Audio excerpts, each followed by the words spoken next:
Bienvenido a su programa Ahora sí con Fafa y Fafico. Hoy domingo de Resurrección ha terminado la Semana Santa más extraña que ha vivido la República Dominicana en décadas.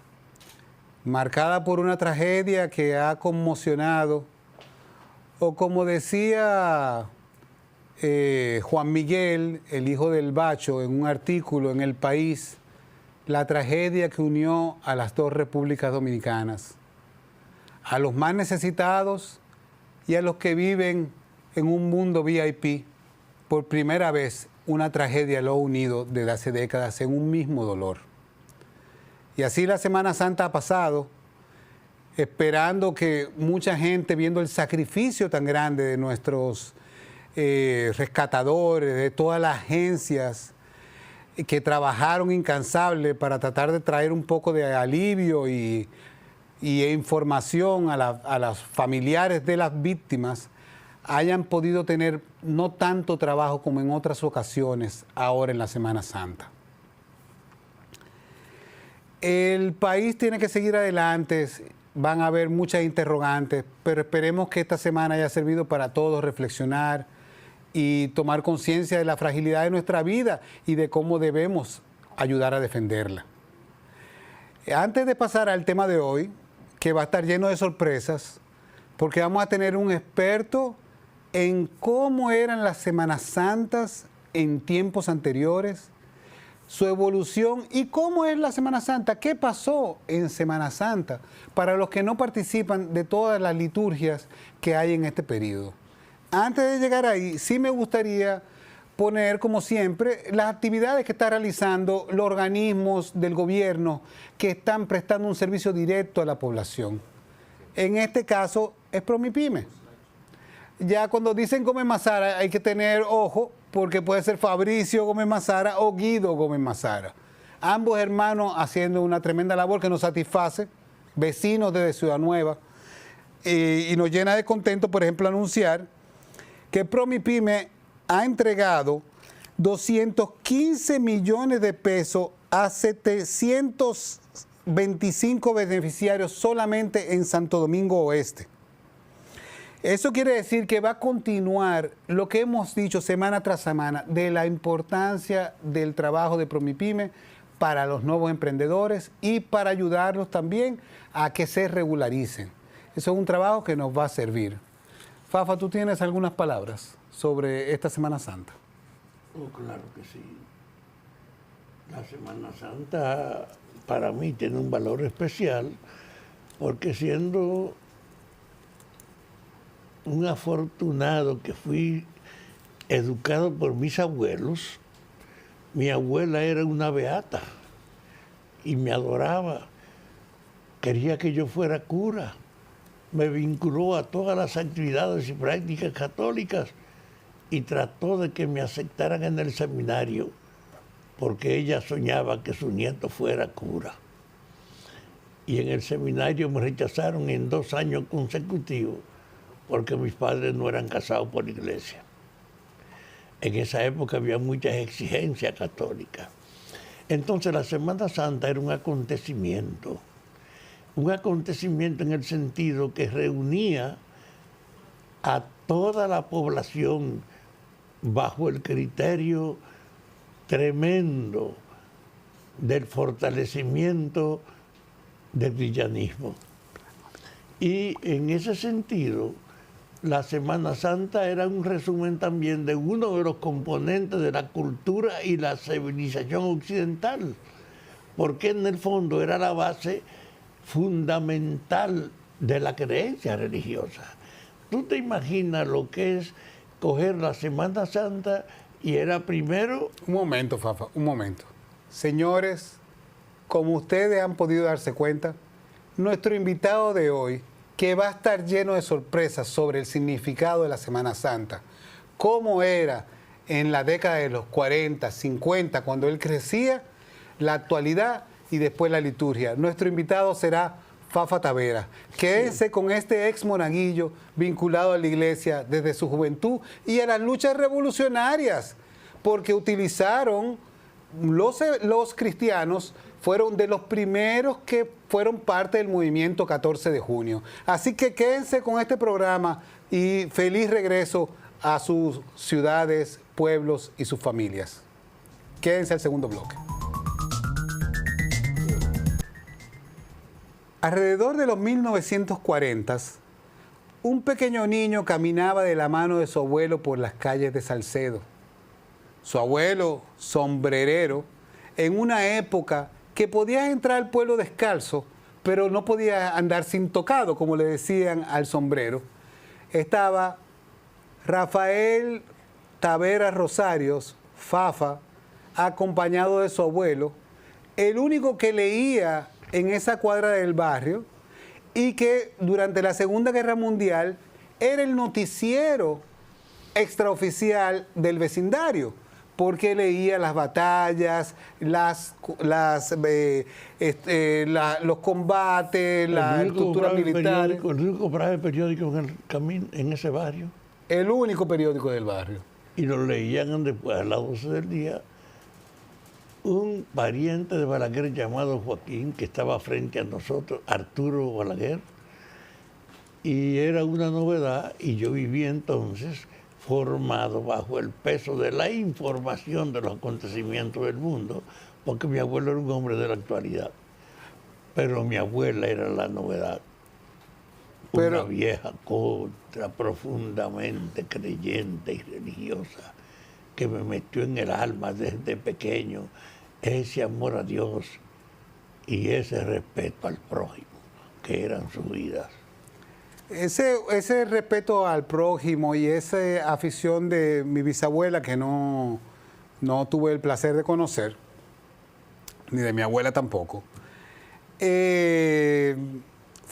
inculcaron en Fafa el acercamiento a la iglesia. Ella sentía, como la canción de Rubén Blades, que llevando uno pegan dos, porque abuelo, frente a sus ojos, era un pecador, porque abuelo tenía otras creencias religiosas. No, mi abuelo era un supersticioso y yo viví entonces en un ambiente donde me enseñó la convivencia y la tolerancia, porque mi abuelo y mi abuela tenían una cordial convivencia sin conflicto, pero cada quien en su lado.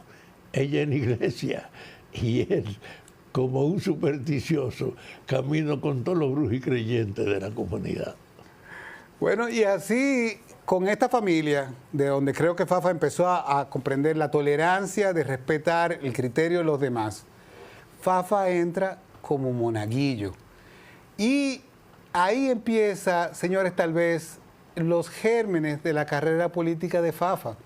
Yo quiero que él les cuente su experiencia con el padre que estuvo radicado en Salcedo y que fue prácticamente la figura religiosa de mayor importancia en su vida, porque lo tomó como su monaguillo asistente. Fafa, cuéntame un poco de esa vida de monaguillo y de ese viaje a la montaña que significó tanto y que ustedes van a entender por qué menciono. Miren, los agustinos son los responsables de la parroquia de Salcedo.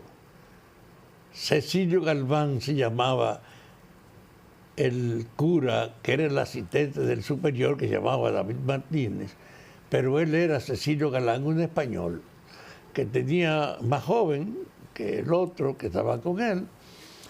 Y entonces mi abuela cogió un día y me llevó temprano donde él, diciéndole: yo quiero que mi nieto sea monaguillo, para que se prepare para que vaya al seminario, porque sueño con que él sea sacerdote.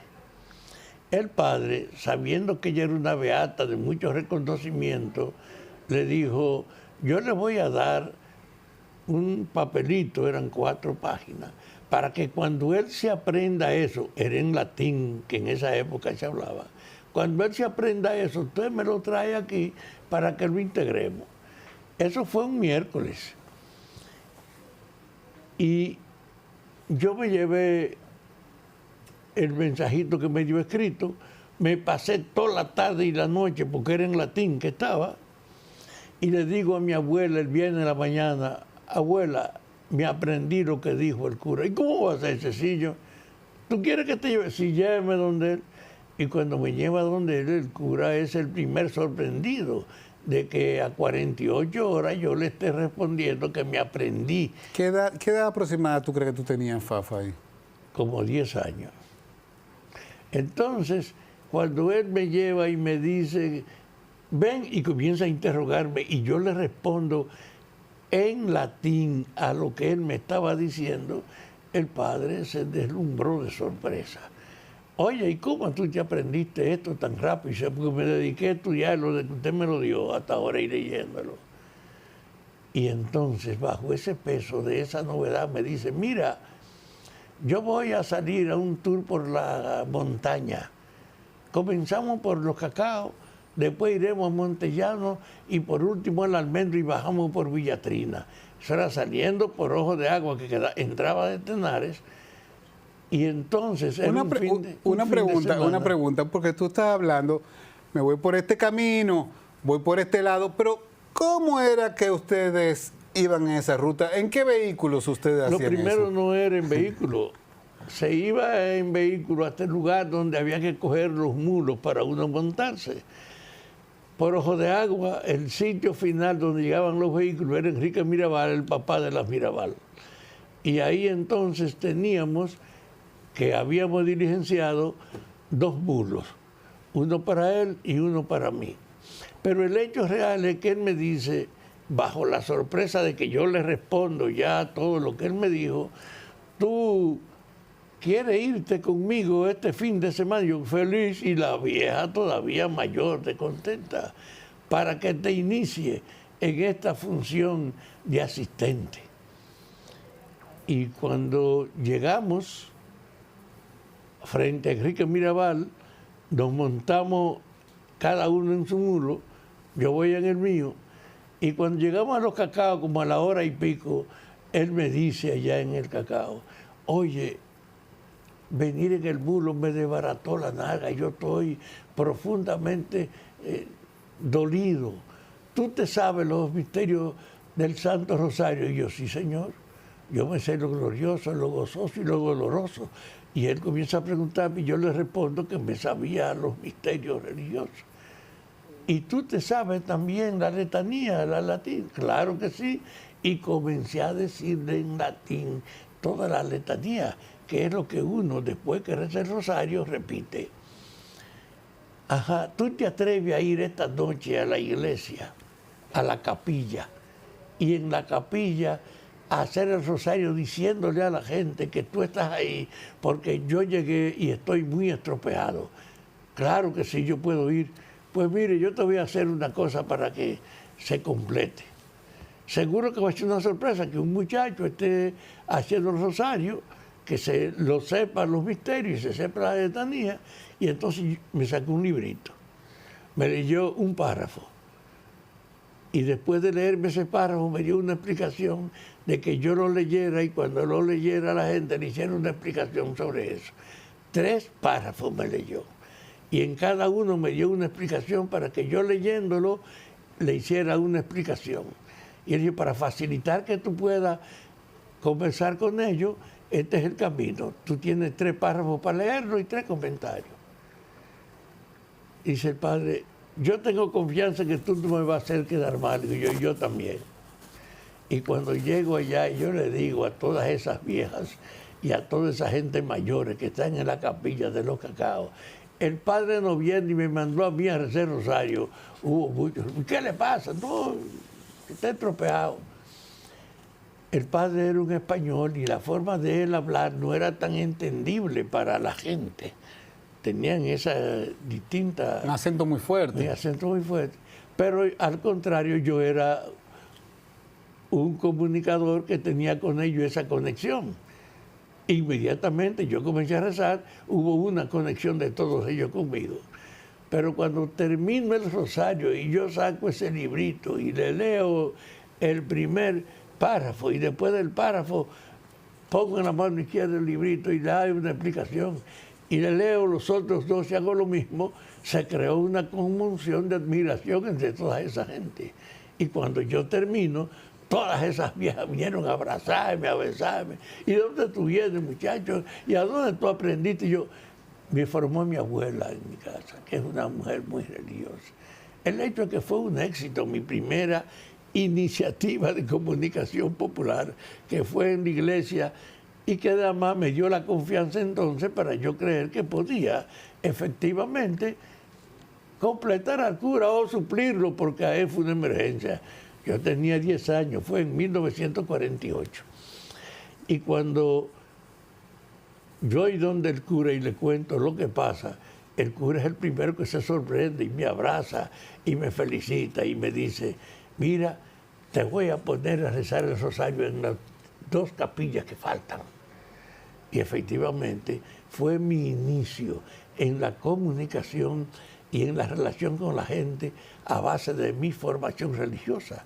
Llegué a Montellano el sábado, llegué al Almendro el domingo, y yo salí entonces de ese fin de semana con una especialidad y un reconocimiento de que este muchacho es mi asistente, decía el padre. Y en la ciudad me puso en esas condiciones. Pero lo que y te llamaba de un nombre, pues te puso tu apodo, me dijeron a mí. Fierita. No, me decía que yo era una fierita, le decía a la gente, esto es una fierita.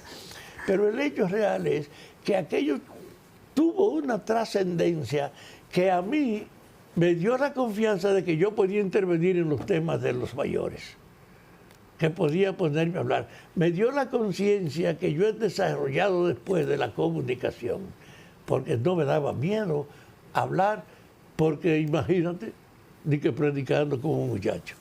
No, una experiencia que yo sé que para muchos es sorprendente, como les va a sorprender también que Magali Pineda, su compañera de vida, hasta que lo separó la vida, su aspiración era también entrar al convento. Ella iba a ser monja, Magali, y estuvo internada en un convento. Era piadosa desde pequeña, se ponía piedras en los zapatos. Teníamos una formación católica los dos. Y por eso cuando nos encontramos fue una asociación muy interesante. Pero lo primero que en estos temas que yo le estoy diciendo, para mí fue una educación insuperable. Para el padre fue una sorpresa de que un palomito, y por eso él decía que tú eres una fierita, tuviesen esa capacidad de que él me puso en Montellano después de yo estar en el Cagao, era para él verme, no. Y él sentado viéndome a mí rezar y además leyendo el librito y predicándole a la gente. Me dice, tú vas a ser un buen sacerdote. Y no sé si Fafa se le pudiera decir que es un buen sacerdote, pero sí sé que ambos mis padres, de esa formación religiosa que tuvieron, de ese acercamiento a Cristo que tuvieron, de ahí salieron, yo creo que esas semillas de la lucha por la justicia social, por defender a los más necesitados, de esa ética cristiana de la cual muchos hemos abandonado por convertir lo que es una religión de amor, querer hacerlo una religión de odios y exclusión. Jesús es amor. La iglesia de eso se trata. Y así ha pasado durante mucho tiempo. Quédense con nosotros porque en estas 2 iglesias que hay, en estas 2 corrientes del pensamiento, tenemos que continuar impulsando que el mensaje que sea para ateos, para católicos, para evangélicos, es buscar lo mejor de las enseñanzas religiosas para todos nosotros. Fafa, ¿hasta qué edad estuviste participando de actividades religiosas de una manera formal? No, yo creo que como 5 años de monaguillo. Y entre ese tiempo de monaguillo, yo terminé siendo una especie casi de el administrador de muchas actividades religiosas. Y además compartí una experiencia también inolvidable. Monseñor Polanco era de Salcedo. Y cuando lo hicieron obispo a él fue a Salcedo para iniciar su primera actividad.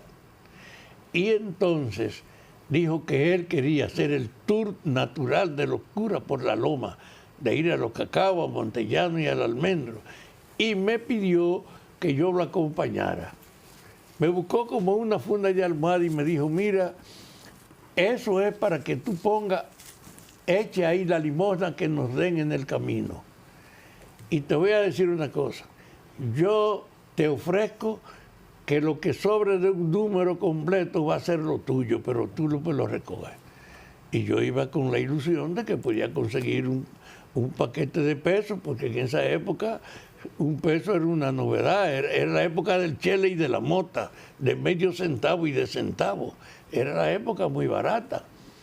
El hecho es que él inició un proceso de confirmación en los cacaos, valía 50 centavos la confirmación, y lo hizo en las otras 2 paradas. Y yo iba echándole todo el dinero que recogíamos al lugar que él me había dado. Cuando regresamos del viaje, él me dice, cuéntame lo que hay ahí. Y yo feliz porque él me había dicho que lo que sobraba de un número superior era lo mío. Y la colección para mí fue inolvidable, fue de 577,50. Y yo me hice la ilusión de que me iban a dar 77,50. Y cuando terminamos y yo le digo, mira, aquí está padre y esto es, y él saca 2,5 y me lo da. Mira, ese es lo del número, porque 575 es el número completo y 2,5 es la diferencia. Entonces, ese golpe que me dio Monseñor Polanco, yo siempre lo recuerdo porque me enseñó para siempre, precisamente, que no podía uno valorar lo que oía hasta que no verificara cómo lo entendí el que te lo dijo. Porque el Monseñor Polanco me dejó en el aire a mí, yo estaba soñando con 77 pesos y sin embargo lo que me dio fue 2,5 porque el número 575 era el número completo. Entonces, yo vivía esa también inolvidable experiencia, pero de hecho me daba una formación que yo la sentí en la escuela y en todas partes. Me creaba una noción de seguridad en el trato con los otros. Me dio en cierta medida una ilusión de que yo estaba con mi generación. Yo era un mayor de edad para mis muchachos porque ninguno de ellos había vivido una cosa así. Y en ese orden yo tenía siempre un aprecio inmenso para esa primera formación de la iglesia. Y entonces cuando llegué como a los 15 años, le expresé al padre que yo quería ser seminarista. Mi abuela vivía con la ilusión de que yo quería ser cura, debía ser cura.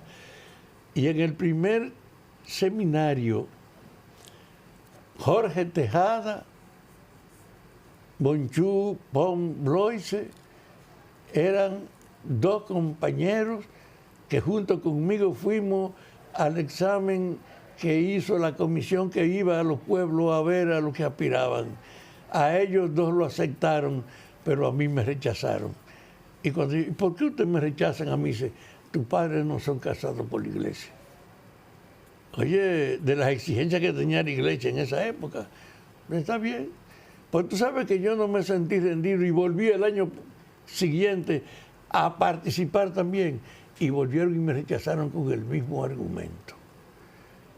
Qué vaina que yo no pueda ser cura. Lo lamenté yo y mi abuela más. Y en definitiva eso me dejó un vínculo tan profundo y arraigado con el cristianismo que, como tú insinuaste ahorita, en la lucha contra Trujillo yo desempeñé una función trabajando con los seminaristas y con los curas. Pero en el fondo yo te quiero contar que como monaguillo agoté una experiencia que fue inolvidable en mi pueblo. Trujillo hacía una convocatoria. Un momento, Fafa. Las cosas se van a poner todavía más interesantes en este otro periodo, porque vamos ahora a llevarlos, a trasladarlos a través de los recuerdos de Fafa. ¿A qué significaba la Semana Santa en 1940, 50? Su importancia en el tejido social de su microcosmos allá en Salcedo, pero que era un reflejo de todo el país. Quédense con nosotros. Gracias por volver con nosotros a conocer este reflejo de lo que pasaba en Semana Santa en las décadas más tenebrosas de la República Dominicana. Y cómo pasaron situaciones que a veces sorprenden.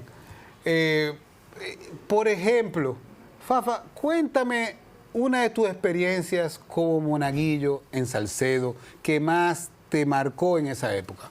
Antes de hablar de la Semana Santa, yo estaba refiriéndome a una experiencia también para mí inolvidable. Trujillo, que era el sumo poder de esa época, periódicamente hacía tour por los pueblos y uno de los escenarios principales era la iglesia. Él va a la provincia de Moca, de lo que Salcedo era parte, a visitar su municipio y llega a Salcedo. Y en Salcedo todas las autoridades y todos los seguidores metidos en la iglesia en un Te Deum, que era una acción de gracia con Trujillo, y yo como monaguillo estaba en el altar. Era un fanático del béisbol en esa época. Eres. Y entonces, en Salcedo, el equipo era una práctica permanente de competencias regionales. De Salcedo competía con Pimentel, con Macorís, creo que con La Vega, y parte de los miembros de él, incluyendo un tío mío que era pelotero, me permitieron que yo lo acompañara como muchacho. Y yo iba con ellos a todos los sitios y sabía. Pero en Salcedo no había play. Y teníamos que participar en un conjunto, en competencia regional. Entonces cuando Trujillo llega ahí, de una forma instintiva, me sale y yo cojo en el altar y le voceo: Trujillo, aquí no hay play. Y el jefe se voltea y le dice a uno: ¿quién fue que dijo eso? Y el que está al lado de él me señala: ese peluito que está ahí. Y cuando me señalan, yo salí corriendo y tumbé como 10 o 12 gente riéndose con ese muchachito tan fresco que coge y le bolsea al jefe en el altar. Eso fue un viernes en la tarde. El lunes siguiente llegó a la escuela una delegación de la dirección de deporte y van y me sacan asustado del curso, que me estaban buscando a ese muchacho que había dicho que era Trujillo, aquí no hay play, y me llevan y me dicen: ¿usted fue que...? Sí, pues mire, esto le mandó el jefe, un bate con todo el equipo de la pelota, los guantes y 2 pelotas. Esto le mandó el jefe. Y yo digo: pero yo no le pedí al jefe un equipo, fue el play que yo le pedí. Dice: pero mire, muchacho, coja esa vaina, esté tranquilo. Y en el fondo, eso me afirmó con el equipo de la comunidad un vínculo inseparable, porque en el fondo eso abrió la posibilidad de que comenzara a buscarse un terreno y que le establecieran el play a la gente de Salcedo. Entonces, te cuento esto porque fue una frescura que era hijo ya de la confianza que yo tenía como individuo por mi formación, para atreverme a vocearle a Trujillo en la iglesia, delante de la gente, una cosa como esa. Los adultos: muchachos, pero tú sí eres fresco, tú sabes lo que es eso. Pero a mí no me dio ningún temor. Entonces, te digo lo que pasaba en la Semana Santa. Sí, háblame de eso, Fafa, porque ahora en la Semana Santa, nuestra Semana Santa actual, es muy diferente a lo de los 40 y los 50. Tal vez no este año, pero en general ya ha ido cambiando la forma de pasar la Semana Santa y a qué se dedica la gente en Semana Santa. Pero en aquella época era una cosa inescapable, era una cosa gigantesca. Háblanos de eso, Fafa. ¿Cómo era una Semana Santa en Salcedo? Mira, era la actividad de más impacto que había. La Navidad era un sistema de fiesta, era colectivo y se celebraba a medianoche una misa donde estaba todo el mundo, un poco con trago, y yo asistía a muchas misas de la medianoche de la Navidad, pero era un ambiente distinto, era de alegría, era de celebración. A las 12 de la noche una misa. Pero en la Semana Santa era al revés. Era la semana de la misericordia, de la llamada al perdón, de la tristeza, de la lealtad. Y era todo un conjunto de actividades. El Domingo de Ramos, que cuando entraba la semana era una celebración que, aunque era para entrar a la semana, era una alegría porque se recordaba cuando Jesús llegaba y cosas de eso. Pero el lunes, según la liturgia, era el día de la unción en Betania, reflexión sobre María urgiendo los pies de Jesús. Era un mensaje en lo que se reproducía eso, en lo que se compenetraba la prédica y la actitud, en una concentración en esa idea de pensar a María besándole los pies a Jesús.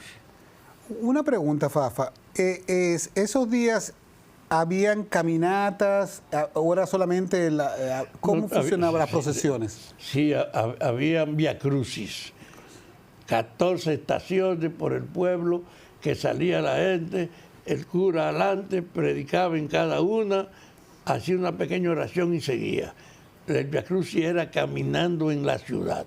¿El Via Crucis se realizaba todo en un mismo día?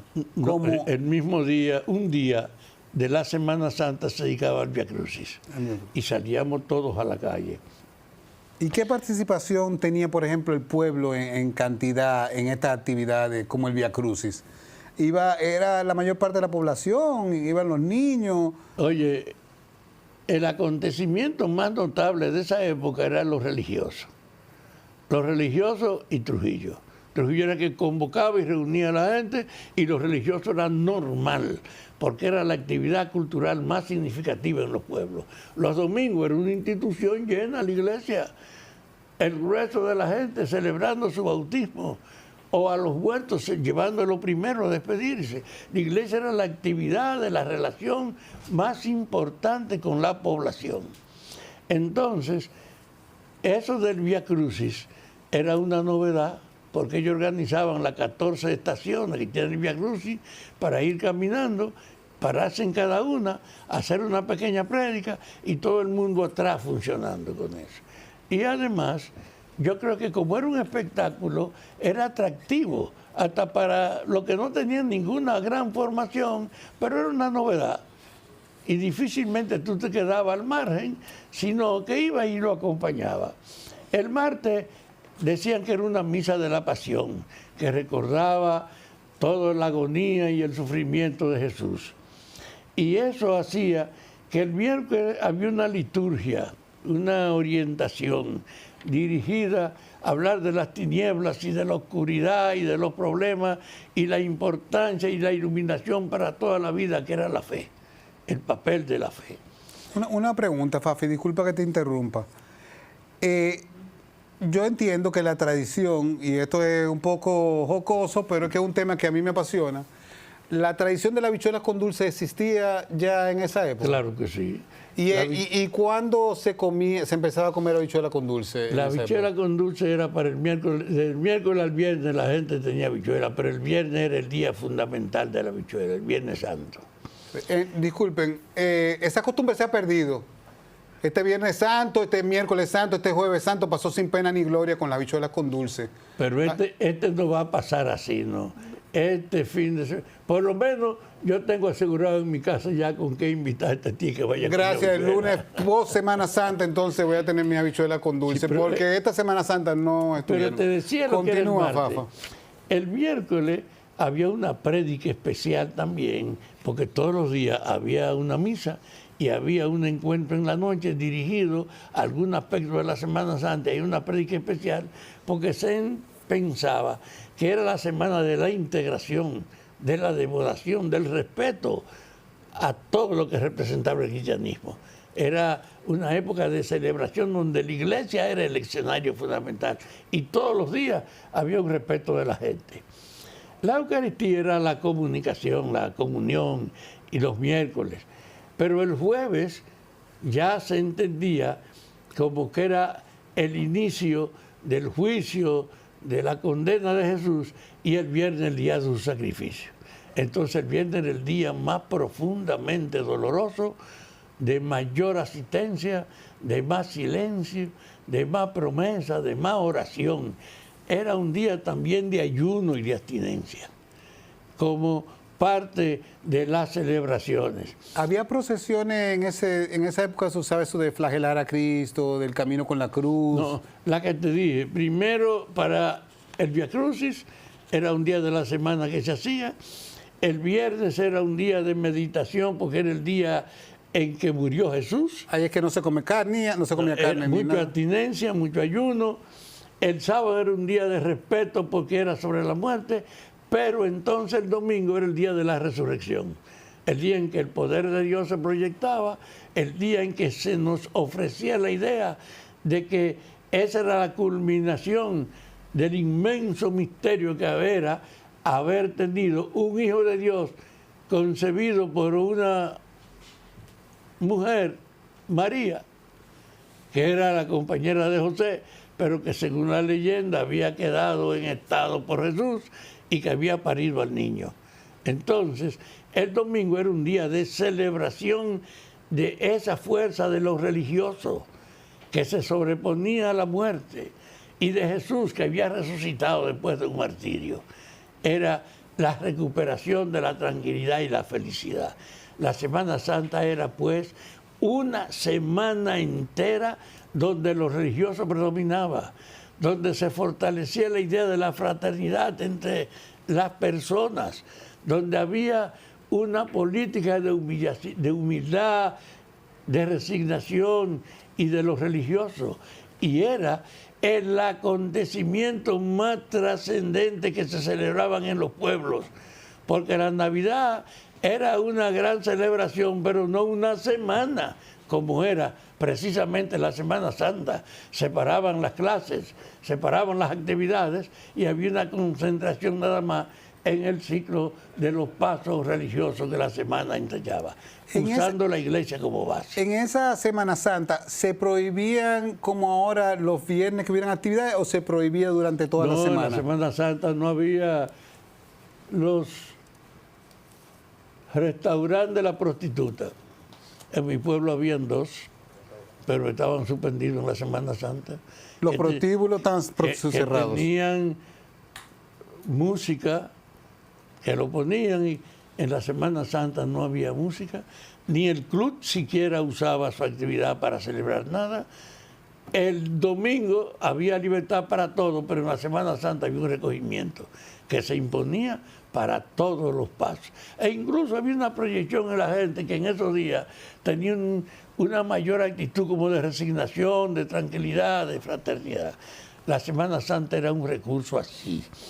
Y eso era la expresión del predominio de la cultura cristiana en una sociedad marcada por el catolicismo como era aquella vez. Y yo me formé entonces en ese ambiente, y era con ese ambiente que yo quería ser sacerdote y que mi abuela también lo deseaba. Desde luego, cuando yo pienso en eso y veo la celebración de la Semana Santa de hoy, que es para tú organizar las vacaciones, yo me voy el viernes para otro pueblo, no es una fiesta todos los días, pero la vacación es lo que lo norma, y el domingo es un día para la fiesta y las celebraciones. Pero de la Semana Santa que yo viví no queda rastro, en el sentido de que ni la iglesia es un fundamento para promover el sacrificio de Jesús, la historia de su vida y su resurrección, y además para propiciar una divulgación de los valores religiosos y de la fraternidad en lo que eso desembocaba. Ahora es simplemente un ambiente donde lo que predomina es saber que es una semana de vacaciones. Y es muy buenas son y bienvenidas las vacaciones, pero más lindo sería si al son de las vacaciones recuperamos no solo la liturgia cristiana, evangélica, de todas las denominaciones, sino que se recupere el espíritu que hace que jóvenes, después adultos, que hayan empezado en la iglesia, terminen sensibilizados ante la injusticia, porque sobre todo eso era lo que era Jesús, un luchador contra las injusticias. Y en el camino nos hemos olvidado de eso. En el camino nos ha enseñado que esas enseñanzas de Jesús no son las más importantes, que la más importante es señalar, criticar, separar, cuando la humildad de esa semana, que incluye hasta el lavado de pies de convictos, que lo hace hasta el Papa, es eso, una época de reflexión, de pensar en otros seres humanos, de crear un mundo mejor. Pero yo quiero significar ahora que cuando uno piensa en la experiencia particular de una comunidad como la que yo viví, y tú te escapas y tratas de ver globalmente lo que ha representado el catolicismo, el cristianismo, no el catolicismo, el cristianismo, en la diversidad de expresiones que existen, es uno de los ejes fundamentales de toda la cultura hispánica, que es la que nosotros hemos vivido, porque lo cristiano ha estado penetrando todo y ha sido durante siglos la actividad que ha predominado en la facilitación del vínculo de uno con otro, proyectando hasta una idea de hermandad. Tú eres de una congregación religiosa y tú eres hermano de la que sea, y el papel de locura, de una supremacía y de un reconocimiento. Hoy día, la Iglesia como institución es otra cosa. El Papa es el jefe de la estructura mundial del catolicismo, pero la Iglesia tiene hoy una situación que no es la de la sumisión de ayer. Por ejemplo, yo puedo decirlo porque no debo negarlo.